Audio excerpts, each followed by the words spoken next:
This reading is called The Empty Cup from the Zen tradition as told by Alyssa Davy Pierman. One day the Zen master Nanin had a visit from a foreign scholar of Eastern religions who came to inquire about Zen. Instead of listening to the master, however, the visitor kept talking on and on about all his own ideas and all that he knew. After a while of his talking, Nanin served tea. He poured the tea into his visitor's cup until it was full, and then he kept on pouring. The tea poured over the side of the cup, filled the saucer, and then spilled over onto the man's pants and floor. Finally, the visitor could not restrain himself. "Don't you see that it's full?" he says. "You can't get any more in." "Just so," replied Nanin, stopping at last. "And like this cup, you are filled with your own ideas.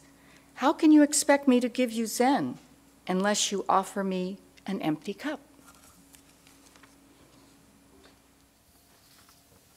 Monks and nuns from the Christian tradition call the time from dusk to dawn the Great Silence.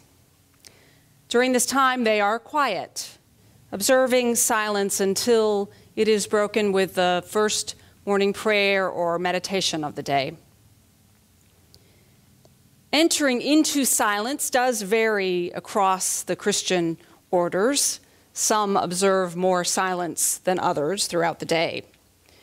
The Carthusian order is one of the most austere of the orders. The monks and nuns of this cloistered order observe silence most of the time, not just this period of the great silence between when the sun goes down and when the sun comes up. In 1984, the monks of the Grand Chartreuse, which is the head of that order, it's the main monastery of that order. In 1984, they were approached by a documentary filmmaker, Philip Grunig. He wanted to make a film of their way of life. They said they needed to think about it.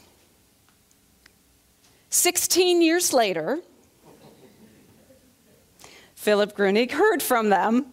They had thought about it, and they decided, yes, he could come and film them.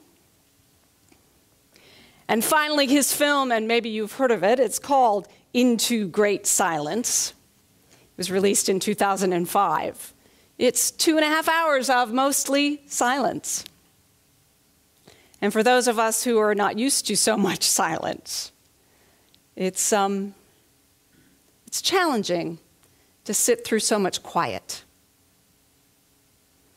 Now, the filmmaker, Grunig, went alone to live at the monastery for about 6 months. He couldn't bring a whole crew with him. This is a place where no visitors are allowed.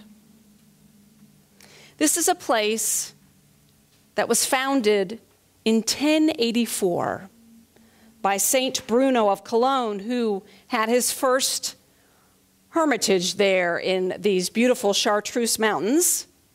Chartreuse, you may know that word as the color. Well, it actually comes from the monks who developed a green alcoholic beverage. And so the beverage they called Chartreuse, after the mountains. It was green. We now have a color called Chartreuse. This is how they make their living in their simple existence. And they have taken a vow of silence, poverty, and simplicity. So if there's any money left over from the sale of this alcoholic beverage at the end of the year, they give the money away. So the filmmaker entered into the great silence and the lives of these monks. He filmed and recorded the sound on his own, carrying his own equipment, using no artificial light, filming for only 2 hours a day. For the rest of the time, he followed the lives of these monks in their prayers, in their worship. He did the daily order with them. Now, if you're wondering why he recorded sound, in this quiet place? Well, you probably heard it this morning. When you are keeping silent, there is a lot of sound going on. So for him, he said in an interview, it's not a quiet film. It is a quiet film, not a silent film. And he said, you cannot use language to describe a world that revolves so far beyond the realm of language. The few words we hear in the film from the monks carry a greater weight because of the silence. Their ancient chants pierce the quiet with heartfelt longing. The sound of their laughter as they slide down the snowy mountain on their feet reminds us they are just like us. Except they are not just like us, of course. They have chosen a way of life that few still choose. It could be easy for us to think that they have an easy life, that they have somehow escaped our lives that are filled with hard work and the heartache of relationship. It would be easy for us to think they are escaping the real world. But watching the film, you soon discover that their lives are just as hard as ours, if not harder in some ways.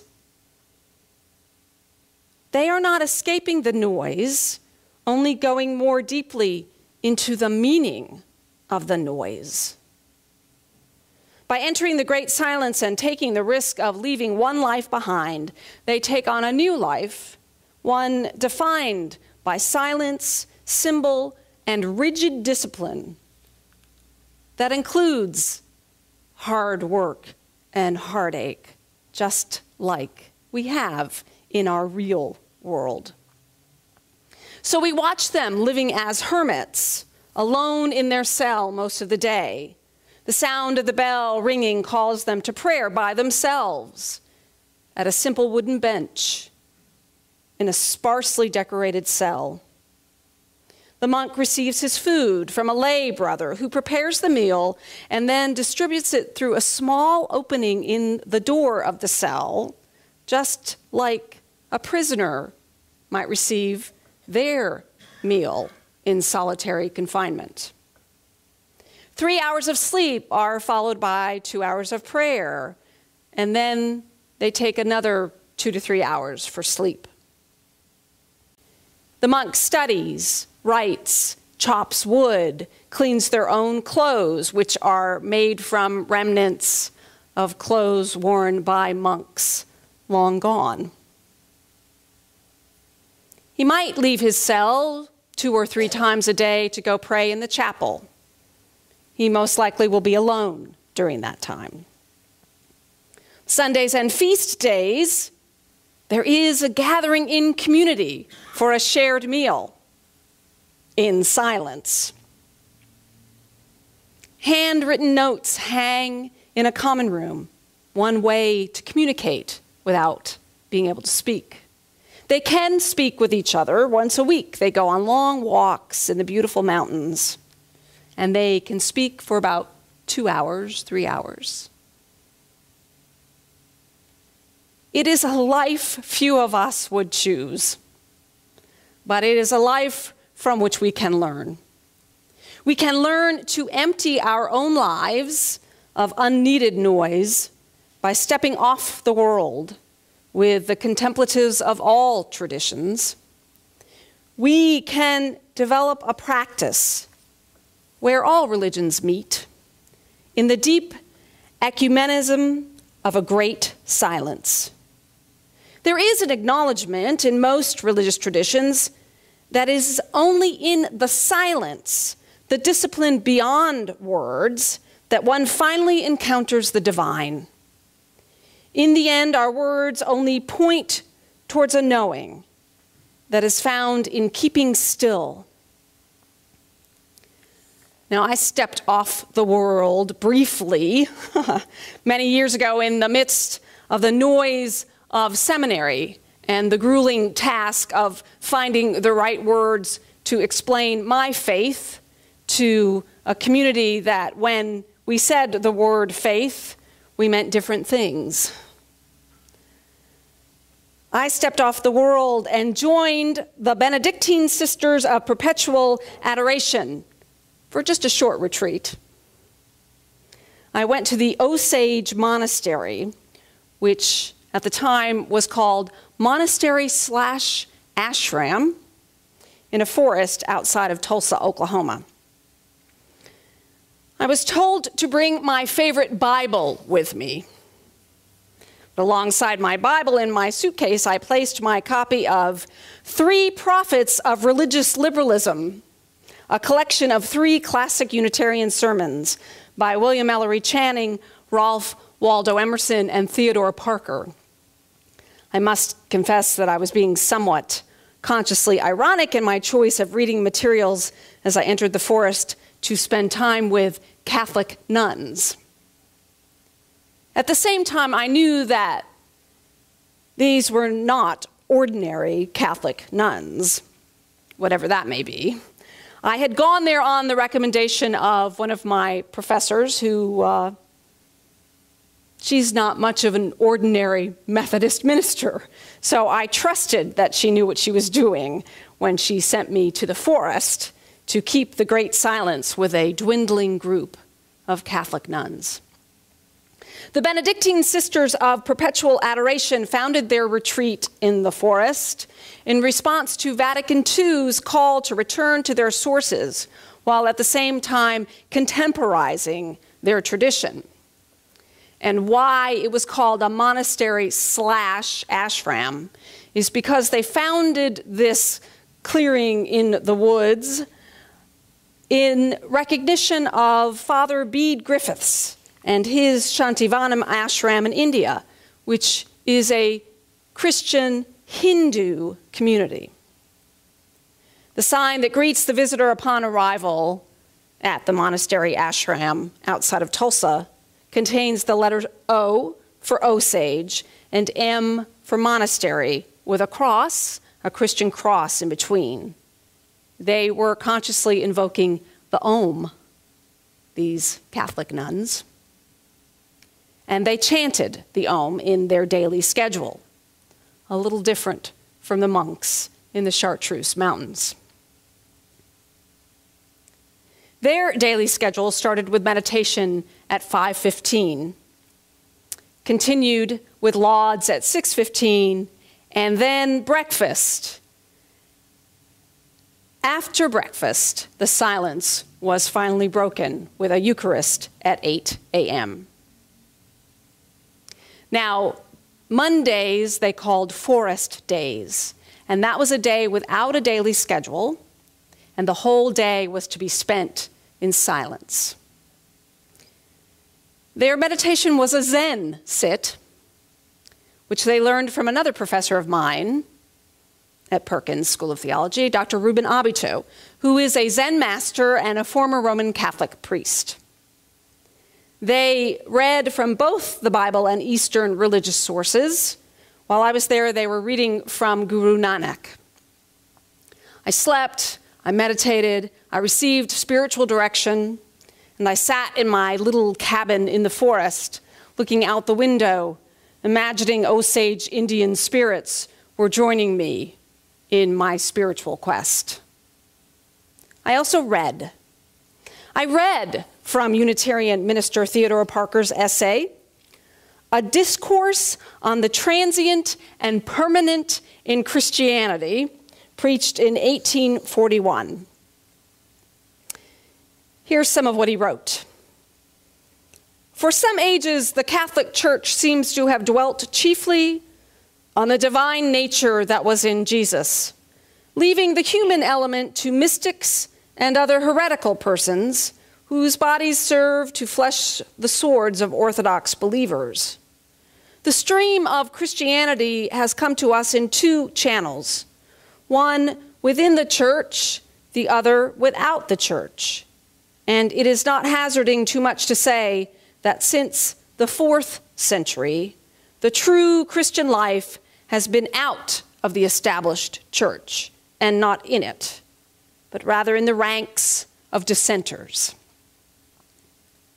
The Benedictine Sisters of Perpetual Adoration, the 5 of whom were left at Osage Monastery, were not dissenters, but they certainly were of the mystical tradition that is mostly outside the church. They followed in the footsteps of people like Father Bede and Thomas Merton.